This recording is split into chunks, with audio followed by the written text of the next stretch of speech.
everybody, I'm Ryan, and today we're going to look at the new hotness in Pioneer, Red-Black Aggro, or as I like to call it, Red-Black Sligh, because it's a super aggressive, incredibly explosive aggro deck, just like the old school Sligh decks that the boss used to play. This deck can have you winning pretty consistently as early as turn 3 and as early as turn 4 if your opponent doesn't have some pretty intense interaction. It consists of creatures with prowess and heroic S abilities, pump spells, and a Fling effect. So let's look into it. This is the Red-Black Sligh deck, and as far as the lands go, we're just playing Red-Black lands that come in untapped, like Sulphurous Sphinx, Blood Crypt, Blackcleave Cliffs, but also red-focused utility lands like Soken'Zon, which is pretty much free, Den of the Bugbear, in case it gets to the late game, you know, we deal chip damage and then they deal with our stuff, we can kill them with our lands, Reminap Ruins to kind of deal that extra damage that's really difficult to interact with, and Basic Mountain, because there's plenty of land destruction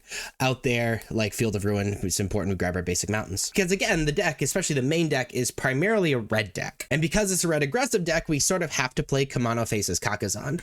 It's a 1-mana saga. Its first chapter is it deals 1 damage to each opponent and each planeswalker they control. Its second chapter, which is extremely relevant, especially if we play Kumano Faces Kakazan in turn 1, is the next creature spell you cast this turn, that creature enters with additional +1/+1 counter on it.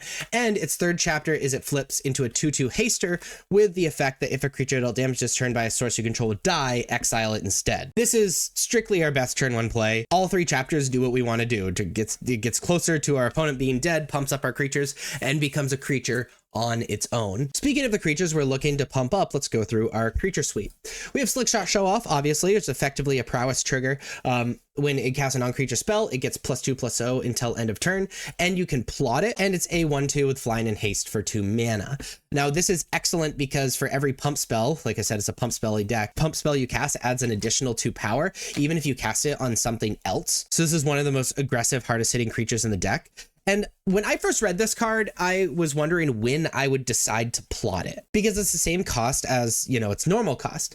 But you want to be plotting this card when you're looking to do a giant hit the following turn and you're worried about sorcery speed removal. Now, this does signal that you're going to be casting it the following turn, so it gives them a chance to leave up instant speed removal. But against decks like that you're worried about Portable Hole or something like that, like maybe against humans or whatever, then plotting it is almost always better, because sacrificing that 1 damage you might be able to get in if you just cast it normally on turn 2 is way worth it to make sure that you have the card to pump up on turn 3 with all your mana open. We're playing 4 Emberheart Challenger. It's a 2-mana 2/2 with haste and prowess, which again gets pumped up even if you're pumping something else, and Valiant, which is sort of like heroic except it's spell or ability. So when it becomes a target of a spell or ability for the first time each turn, you exile the top card of your library until end of turn you can play that card. So this is a way to kind of be a reasonable, hasty, awesome, aggressive prowess creature that's really good with our pump spells, but also is extra good with our pump spells because we can dig through our deck and get through even more cards. Play Monastery Swiftspear, which you just have to play in pretty much every red-based aggressive deck. A 1-mana 1/2 with haste and prowess. It gets +1/+1 until end of turn when you cast a non-creature spell. Again, very good with all of our pump spells. And we're playing a Heartfire Hero, which is a 1/1 with Valiant. So whenever it becomes a target of spell or ability for the first time each turn, it gets a +1/+1 counter. So it's awesome to target with your pump spells. However, what makes it even better to target with our pump spells is when it dies, it deals damage equal to its power to each opponent. So, I mean, naturally, you know, we're putting counters on it. Your opponent finally answers it. It deals 3 or maybe 4 damage to the opponent when it dies. But it also counts the pump spells that we are slapping on it. So if we're able to give it trample, like with Monstrous Rage or Ancestral Anger or something like that, plus making its power much higher, it becomes really difficult to block properly. That being said, let's go through our pump spell suite. We have a Titan Strength, which is, I think it's really cool that this card's playable now.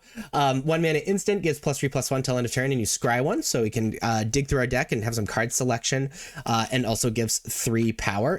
It's probably the worst of our pump spells, but it's very good. Monstrous Rage, which which is so freaking good, is a 1-mana instant as well. Target creature gets +2/+0 till end of turn, and you create a monster roll token attached to it. Monster roll gives +1/+1 and trample. But remember, it can only have one roll at any given time, so multiple monstrous rages. Like I think of this card as also +3/+1 and trample, but the second monstrous rage on something that already has a monster roll token on it doesn't work.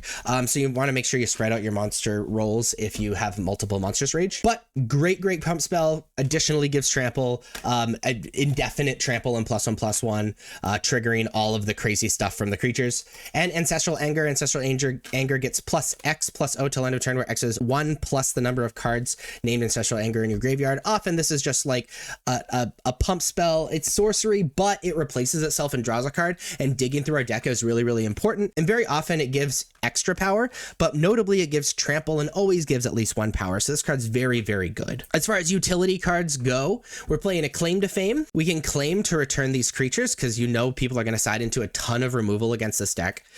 We can claim to return these creatures and keep doing our super aggressive stuff. And then we can Fame as Aftermath to give it not only at haste, but it also be a pump spell in and of itself, just like all of these. And Reckless Rage, being a 1-mana 4 damage target creature you don't control and 2 damage target creature you control, effectively becomes a 1-mana 4 damage to a creature you don't control, trigger Prowess, and often trigger Valiant on Emberheart Challenger, which Emberheart Challenger, the Prowess will go off first, which means it'll be dealt 2 damage, but it'll be 3 toughness by the time Reckless Rage goes through. We can trigger Valiant, be able to remove our opponent's creatures, and same thing with Heartfire Hero. If it already has a counter on it, we put a second counter on it with targeting it with Reckless Rage. It also works with Swift Spear because of the prowess thing. In the same sense, works with Dreadhorde Arcanist. Oh, I didn't actually talk about Dreadhorde Arcanist, whoops. But it's a great 1-mana removal spell. Dreadhorde Arcanist is pretty sweet. It's a 2-mana 1/3 with trample. Whenever Dreadhorde Arcanist attacks, you may cast target instant sorcery card with a mana value less than or equal to Dreadhorde Arcanist's power from your graveyard. Oh, my camera didn't like that. It's okay. Dreadhorde Arcanist won't hurt you. From your graveyard without paying its mana cost, that spell you put in your graveyard, exile it instead. Look at all the 1-mana cards that we could cast, in our graveyard. Dreadhorde Arcanist is a little cute though, because we want to be just killing our opponent, and Dreadhorde Arcanist feels like sort of a plan B card, but a very powerful and a must answer plan B card. And then the creme de la creme of this deck is Callous Sellsword. Now, Callous Sellsword is a 2/2 creature, enters with a +1/+1 counter for each creature that died under your control this turn. That's fine. It's fine. If we're playing it as a creature, something's gone wrong, but it's fine. But really, we care about the adventure, Burn Together, where a target creature you control deals damage equal to its power to any other target, then sacrifice it. So the combo of this deck, while it's playing a heroic-y prowess package, where you're pumping things up and trying to kill the opponent as fast as possible, it also has a combo where we're digging through our deck with Ancestral Anger and things like that, and Emberheart Challenger, to be able to hit a creature that we pump up with prowess triggers and valiant triggers, and with our pump spells to make it as big as possible, preferably with trample so it's difficult to block, hit our opponent, say for 7 is a normal amount we hit our opponent for, and then Fling, burn together it. So it can be double digits, sometime over 20 damage all in one turn, because sometimes you'll have multiple creatures attacking that have prowess triggers and whatnot. Additionally, the most powerful creature to do this with is Heartfire Hero. So if we have Heartfire Hero, we pump it up with a few different things, get some valiant triggers, say it gets to 9 power or something like that. Actually, let's say it's even 7 power. Let's say it's not very pumped up. We attack with Heartfire Hero. We pump it up a whole bunch. We get those valiant triggers. We hit them for a whole bunch. Often, if it's trample, we already talked about how difficult Heartfire Hero is to block. Hit them for let's say 7.